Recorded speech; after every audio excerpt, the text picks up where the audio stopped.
पुणी फेरिब शीत कमिब रातिर तापमात्रा बढ़िब शीत आज राति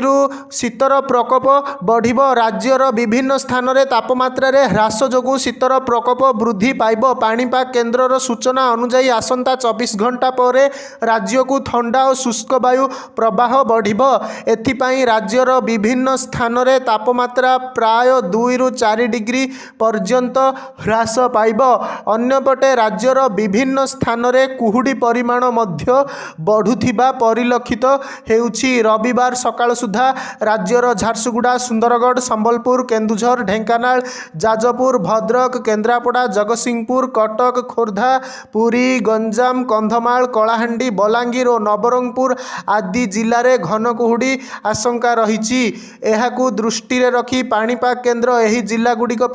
येलो अलर्ट जारी करिछि रविवार पर कुहुड़ीर प्रकोप कमिबाकु थिबा बेले परवर्ती समय रे शीतर प्रकोप जारी रहिबो बोली पाणीपाग केन्द्र पक्षरु कुहा जाइछि।